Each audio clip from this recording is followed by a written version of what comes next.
Si nous regardons dans notre maison et examinons les objets que nous utilisons tous les jours, nous constaterons que la plupart ont une date limite de consommation, qu'il s'agisse de nourriture, de boissons ou même de produits de soins personnels. Ils finissent tous par se détériorer ou perdre leur efficacité s'ils ne sont pas utilisés avant cette date. La durée de conservation varie selon la nature du produit, la façon dont il est stocké, du lieu de stockage, etc. etc.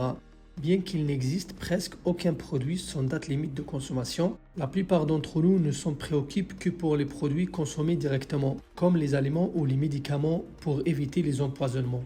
Alors, une question qui se pose, le poison a-t-il une date limite de consommation comme les autres produits?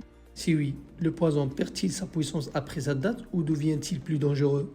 Bonjour, je suis Isaac et nous sommes là aujourd'hui pour une nouvelle question inattendue. Si vous êtes nouveau sur la chaîne, n'oubliez pas de s'abonner et d'activer les notifications afin de ne pas rater nos prochaines vidéos.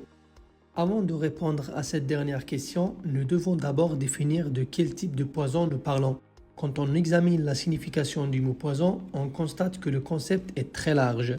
Un poison est tout élément ou composé capable de nuire au tissu vivant. Cela résulte d'un ensemble de réactions chimiques qui se produisent après que cette substance pénètre dans l'organisme, que ce soit par la nourriture, la boisson, la respiration, l'injection ou même le contact. Cet élément peut être synthétique ou bien naturel. Avec cette définition large, on ne peut pas parler de poison comme s'il s'agissait d'une seule substance. Le problème est bien plus vaste. Si nous regardons le passé, nous constatons que les humains ont découvert des centaines de types de toxines au fil du temps et continuons d'en découvrir de nouvelles.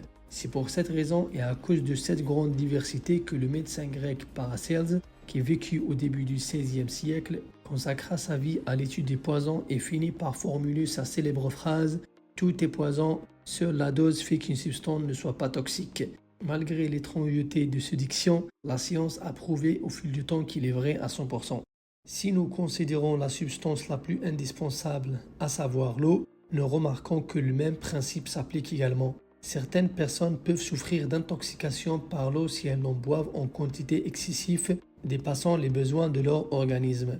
Ce principe s'étend à tous les domaines. C'est ainsi qu'une branche scientifique spécialisée dans l'étude des poisons a émergé, appelée toxicologie. Cette discipline nous permet de mieux comprendre les toxines en les classant en différents groupes. Les toxines peuvent être divisées selon leur origine. On distingue notamment les toxines médicamenteuses, alimentaires et neurologiques. Une autre classification est basée sur la forme physique de la substance toxique, avec 4 types principaux, liquide, solide, gazeux ou sous forme de vapeur. Il existe également une autre classification en fonction de la source du poison, qu'elle soit végétale, animale ou autre.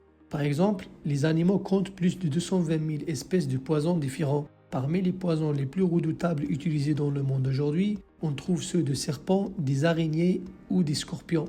Pour répondre à la question de l'épisode, il est crucial de préciser de quel type de poison est en question. Nous commençons par le poison le plus célèbre de tous, le poison de serpent. Réalisant une expérience fascinante, une personne a collecté 3 des serpents venimeux les plus redoutables, le cobra, la vipère à écailles carinées et la vipère à plumes. Il a extrait le poison de chaque espèce, prélevé un échantillon de son propre sang et mélangé les deux dans un tube. À l'œil nu, sans microscope, il a observé que chaque type de poison affectait le sang de manière distincte, malgré leur origine commune en tant que poison de serpent. Par exemple, le poison de la vipère à plumes provoque la coagulation du sang, tandis que celui de la vipère à écailles carinées entraîne son fluidification. Quant au venin du cobra, il n'affecte pas l'épaississement du sang. Ainsi, même les venins extraits des différentes espèces de serpents ont des effets variés sur le sang. Chaque toxine est composée de centaines de protéines et enzymes différentes. Et il est remarquable qu'un seul organisme puisse produire un mélange aussi complexe de toxines. L'idée fondamentale est que toutes les toxines extraites d'animaux et de plantes sont classées comme 3 toxines organiques. Et ces substances se décomposent avec le temps. Il est vrai que les poisons, composés de multiples substances, conservent leur potentiel toxique pendant longtemps. Par exemple, même si quelques-unes des 13 toxines présentes dans le venin de la vipère à plumes se dégradent, les 11 autres substances toxiques restent mortelles. Cela signifie que même après expiration, ces toxines peuvent encore être dangereuses si injectées à une personne. Cependant, comme pour toute substance, ces toxines commencent à se décomposer progressivement jusqu'à perdre complètement leur efficacité. Cela s'applique aux toxines extraites des plantes et des animaux. connues sous le nom de toxines organiques, qui perdent progressivement leur efficacité au fil du temps. En répondant à la deuxième partie de la question, ce principe s'applique principalement aux poisons organiques. Les poisons inorganiques, tels que le plomb ou l'arsenic, ne se décomposent pas de manière significative avec le temps et conservent leur potentiel toxique à long terme, sans perdre leur efficacité. Les toxines organiques se décomposent avec le temps principalement en raison de la faiblesse des liaisons entre les atomes de carbone et d'hydrogène présents dans leurs composés. Ces liaisons sont souvent facilement rompues, entraînant la décomposition des composés toxiques. Cependant, il existe d'autres poisons qui ne contiennent ni carbone ni hydrogène dans leurs composés. Ces poisons sont classés comme inorganiques, par exemple le plomb et l'arsenic, tous les deux extrêmement toxiques. Le plomb et l'arsenic sont des éléments naturels présents dans la croûte terrestre et ils ne se décomposent pas normalement, mais ils ont ce qu'on appelle une demi-vie, qui est le temps nécessaire pour qu'un élément se désintègre à moitié. Cela signifie que bien leur toxicité ou leur efficacité ne diminue pas, leur quantité diminue au fil du temps, et cette période peut s'étendre sur des décennies.